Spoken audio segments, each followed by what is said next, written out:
లేదంటే లేదంటున్నారట. ఇది మళ్ళీ వాళ్ళ దోపిడి పనిలో పని. ఇవన్నీ ప్రభుత్వం నెత్తినే పడతాయని వీళ్ళకి అర్థం కావా? అదే కదా. అసలు పవన్ కళ్యాణ్ గారికి ఏం సంబంధం లేదా ఇది? అదే నా శాఖలు కాదని నువ్వు కూటమిలో భాగస్వామివి కదా. అవును, భారతీయ జనతా పార్టీకి ఏం సంబంధం లేదు, నువ్వు కూటమిలో భాగస్వామివి కదా. మీరందరూ పెళ్లి చేసుకున్నాక కాపురం చేసేటప్పుడు మీ దగ్గర ఉన్న బిడ్డలకి ఏదైనా ప్రాబ్లం వస్తే భర్తదే బాధ్యత భార్యదే బాధ్యత అంటే కుదరదు అక్కడ. ఆ బిడ్డల జీవనం అన్నటువంటిది భార్యాభర్తలు ఇద్దరిది. మీ ముగ్గురు ఇక్కడ కాపురం చేస్తున్నారు, అది మర్చిపోతే ఎట్లాగా? అంటే పవన్ కళ్యాణ్ గారికి తెలియనో కాదు ఇవేమి. అలాగని పిఠాపురం నియోజకవర్గంలో కూడా ఈ సమస్య ఎక్కువ ఉంది, ఆయన దృష్టికి వెళ్ళదని కాదు. ఎన్నికలకు ముందు కౌలు రైతుల గురించి పట్టించుకున్న ఆయన, ఇంటింటికి ₹1,00,000 ఇచ్చిన ఆయన ఇప్పుడు ఎందుకో మరి సైలెంట్ గా ఉంటున్నారు. అంటే కూటమిలో ధర్మం అనుకుంటున్నారా, పొత్తు ధర్మం అనుకుంటున్నారా? ఇప్పుడు మాట్లాడితే పొత్తు ధర్మం అంటే ప్రజల్లోనే వదిలేయడమా అడ్డదిడ్డంగా? అప్పుడు ఇంకా ప్రజాసేవ ఎందుకు అవుతుంది? నువ్వు రాజకీయం ఎందుకు ఉంటుంది అది?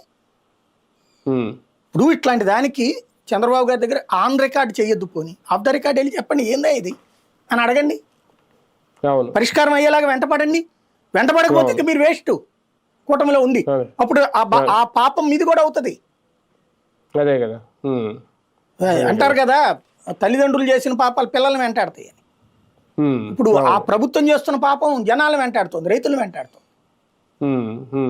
అప్పుడు ఆ పాపంలో భాగస్వాములు అవుతారు కదా వీళ్ళు కూడా.